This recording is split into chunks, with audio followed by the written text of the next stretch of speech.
Smart Sip presents How to Read Anyone Instantly, 17 Psychological Tips. The first time we meet someone, we are inundated with information. Determining what kind of person they are might be challenging. It's crucial to comprehend how we communicate because of this. Experts claim that only 7% of what we say is actually spoken. The other 55% is communicated through body language, 38% through voice tone, and so on. This implies that, in addition to what a person's outward look would imply, we must consider these three things when we first meet someone. Thus, if you want to learn more about a person's personality when you first meet them, start looking for these telltale signs. Number 1, eye contact. The eyes are said to be the window to the soul frequently. Taking the context into consideration will help you determine the type of eye contact someone is making with you. For instance, it could indicate a love interest if someone is genuinely fixated on you. However, if you look someone in the eye and they are unable to look back at you, it could indicate that they are frightened or that they have something to hide. However, if the person you're speaking with has you squirming, especially if they're staring at you without blinking, there's clearly a problem and they might be lying. Number 2, eyebrows. Look at someone's eyebrows to get a sense of their level of comfort. Your eyebrows will typically raise in response to 3 main emotions: surprise, worry, and terror. Try lifting your eyebrows when you and your companion are conversing informally and at ease. It's challenging, isn't it? When a person you're speaking with raises their eyebrows and the subject isn't one that should logically inspire surprise, anxiety, or dread, it's a good indication that they're not feeling very comfortable. Number 3, flash a smile. The eyes cannot lie, but the mouth can when it comes to smiling. Sincere grins cause the skin surrounding the eyes to wrinkle, giving the appearance of crow's feet. In order to determine whether someone is truly smiling, check for wrinkles at the corners of their eyes. People frequently use their smiles to mask their true thoughts and feelings. That grin is concealing something if they aren't there. Number 4, the statements made by them. When someone you're meeting for the first time talks only about their amazing partner or compliments their coworkers, it's likely that they're a very decent person as well. Research indicates that individuals who perceive others to be kind, courteous, affectionate, and well-mannered are more likely to exhibit these qualities themselves. But the opposite is also true. Individuals who engage in backstabbing and characterize others as cunning and vile are more likely to exhibit similar characteristics themselves. Additionally, it's probable that they've already had depression or a personality condition. Number 5, Paral Language. Nonverbal cues like your voice tone, pitch, or mannerisms are examples of paral language. It's just a fancy way of expressing that you should listen carefully to what people say.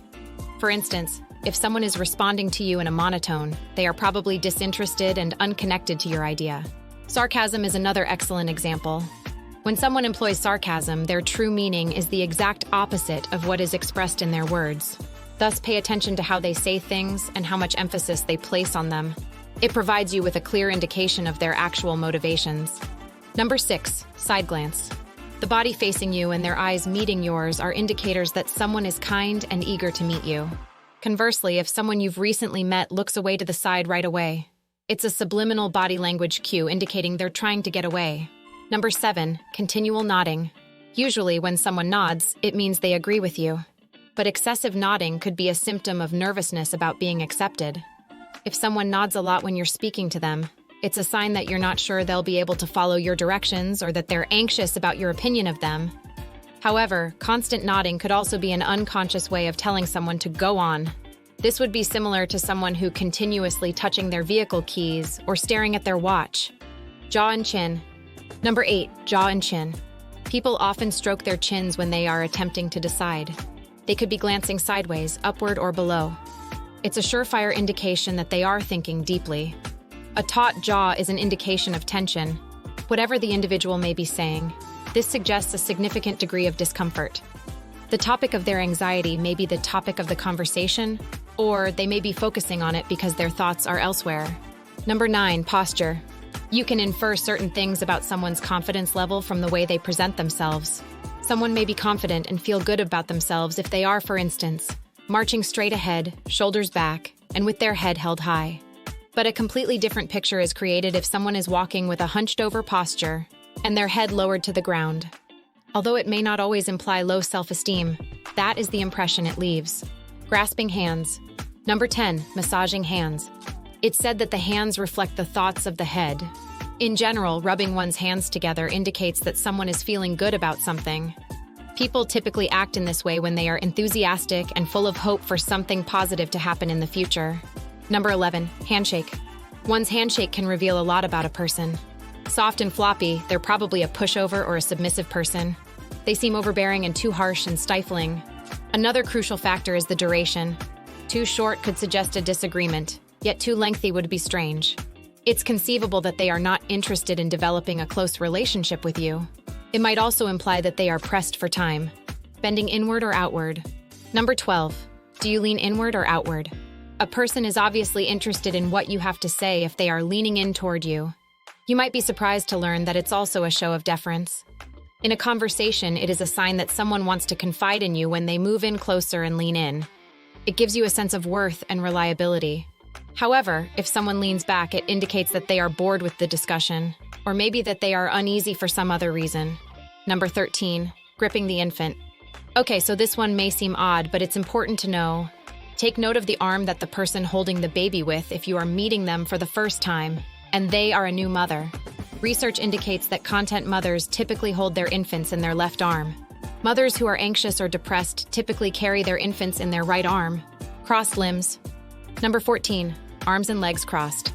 When you are conversing with someone, have you ever seen someone cross their arms or legs? It's not a good indicator if you're attempting to sell someone on a fresh idea or if you're on a first date. Physical barriers such as crossed arms and legs indicate that the other person is not receptive to your words. They may be grinning and having a nice chat, but their body language says otherwise. Crossed arms or legs are a psychological cue that someone is emotionally, cognitively, and physically cut off from what's in front of them. In the same vein, a person's foot orientation can also disclose a lot. When someone likes you, they will be facing you with both feet. But if their feet start to move in the direction of the door, it indicates they're tired and ready to go. Number 15, footwear. You can learn a lot about a person's personality from their shoes.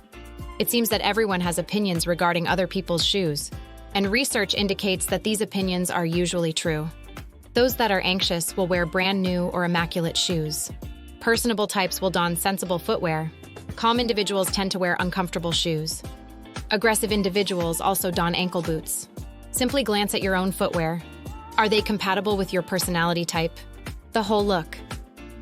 Number 16, appearance in general. A person's appearance and mannerisms speak volumes about them. A person may be highly detail-oriented if they have their clothes ironed, their hair styled, and they exhibit attention to detail. Someone who dresses more casually or has bedhead could be sloppy or creative. And then consider someone who appears messy and smelly. They might just be an extremely slothful person. Number 17, copying body language. You have probably not noticed this if you have never attempted to read people, but be mindful of it going forward, since when someone imitates your body language, it indicates that they are drawn to you and want to harmonize. It indicates that both of you are having a good conversation and that the other person is listening to you. Since no one goes around purposefully mimicking another, this is done subconsciously. However, we often follow others' lead when we feel at ease with them.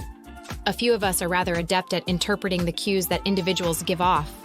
Some people, however, are so awful that they require the other person to come clean and express their thoughts to them. Although it's difficult, reading people is a great talent to have. Since each person is unique, it's possible that your interpretation of their words and behaviors isn't always correct. But ideally, these pointers will help you improve your ability to read people. We would want to hear your thoughts. What is often the first thing you notice about someone you meet for the first time? Tell us in the comments section below. Please like and share this video with your friends if you liked it so that we can continue to make more like it. Click the subscribe button to see more videos like this one, and don't forget to click the notification bell. Don't forget to watch our other videos as well. I appreciate you watching.